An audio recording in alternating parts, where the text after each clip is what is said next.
Hey guys, this is the notes for lesson 2-4. I wrote that here on the flap that we had on page 7. As you can see, Owen, my 18-month-old, helped me color my flaps. And then on this top one, I put operation words.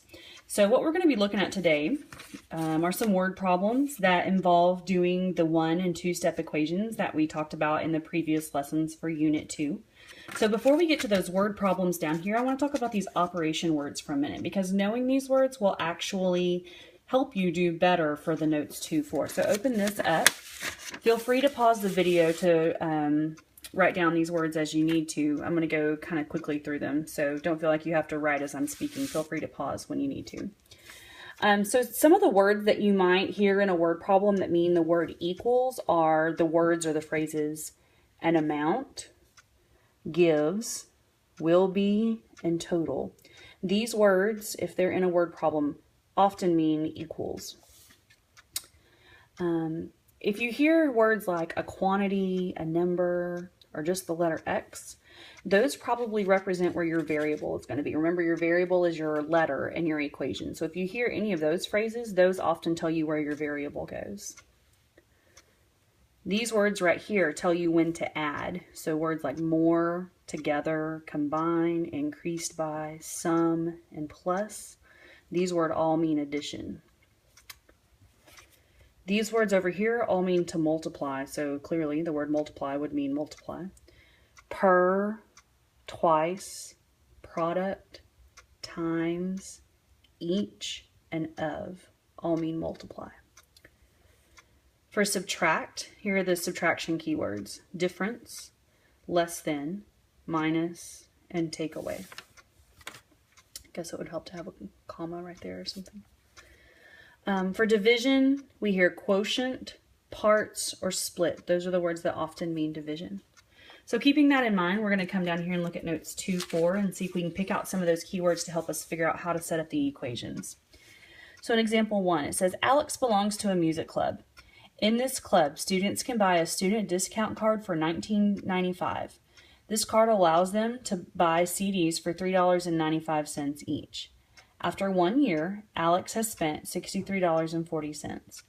Write and solve an equation to find the number of CDs that Alex bought during the year. The word that jumps out the most to me right now is the word each. And if you remember from what we talked about a second ago, the word each means multiply.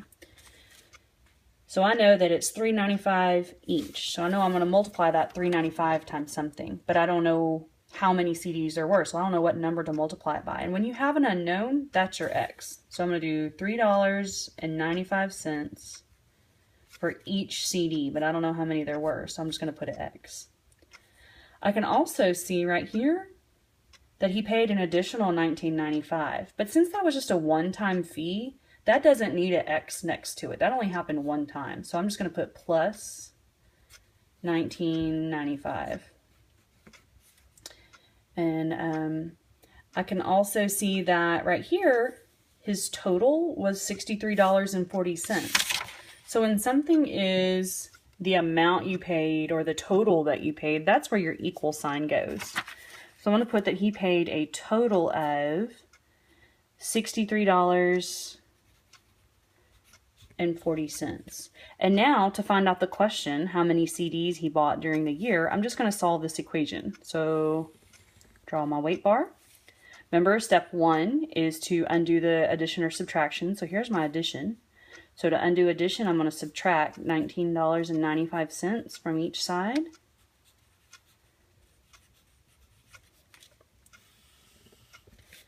That cancels out. So I have $3.95x equals, and then I'm going to do this one in my calculator.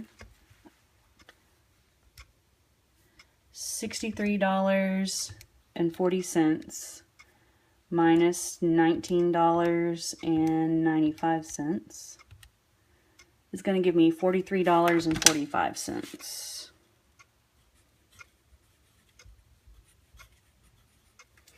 And then the last thing I have to do is undo this multiplication right here. So I'm going to divide by $3.95 on this side and do the exact same thing over here.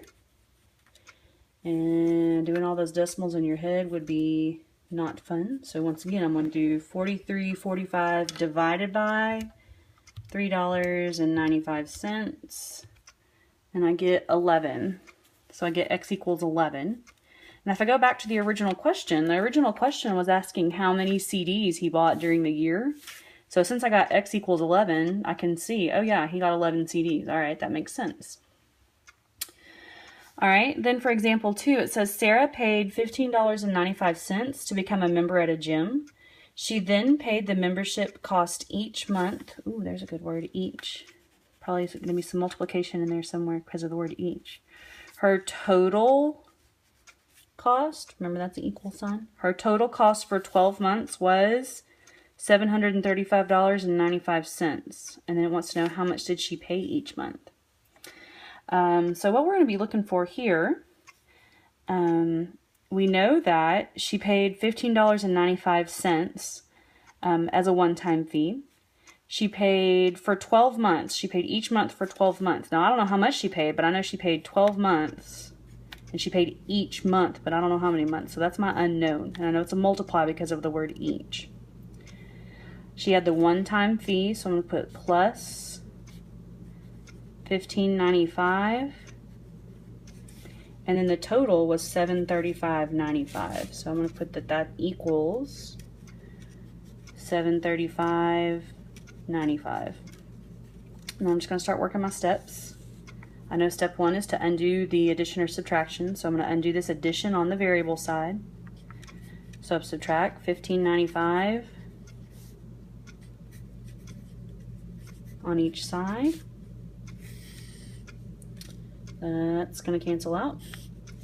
So I have 12x equals, and then I'm going to come over here in my calculator and do 735.95 minus 15.95. I get 720. And then the next step was to undo the division or multiplication. In this case, we have multiplication we need to undo. So to undo multiply by 12, I'm going to divide by 12.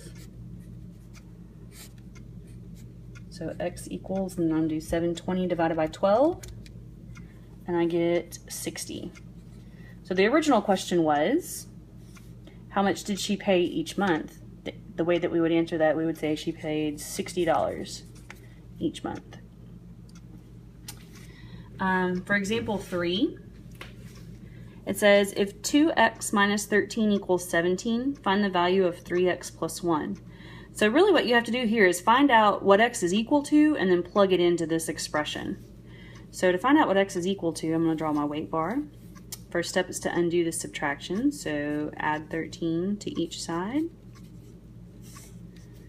That cancels out. So I'm going to have 2x equals 17 plus 13 is 30. Divide by 2, divide by 2.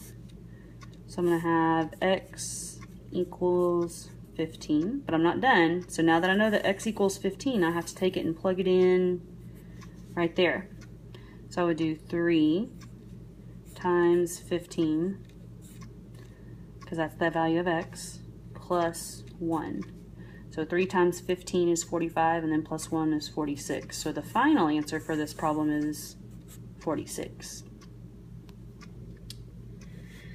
Then on number 4, it says write and solve an equation to find the value for x in the triangle. So here what it's doing is it's telling you how many degrees are in each of these angles in a triangle. And you may recall from previous courses that there are 180 degrees in a triangle.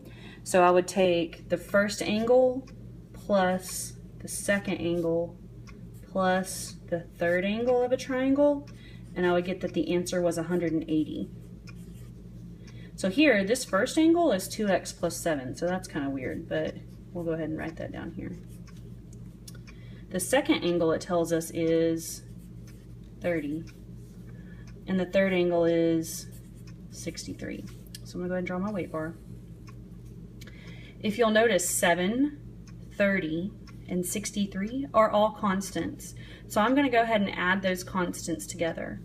7 plus 30 plus 63 would make 100. So really here I have 2x plus 100 equals 180.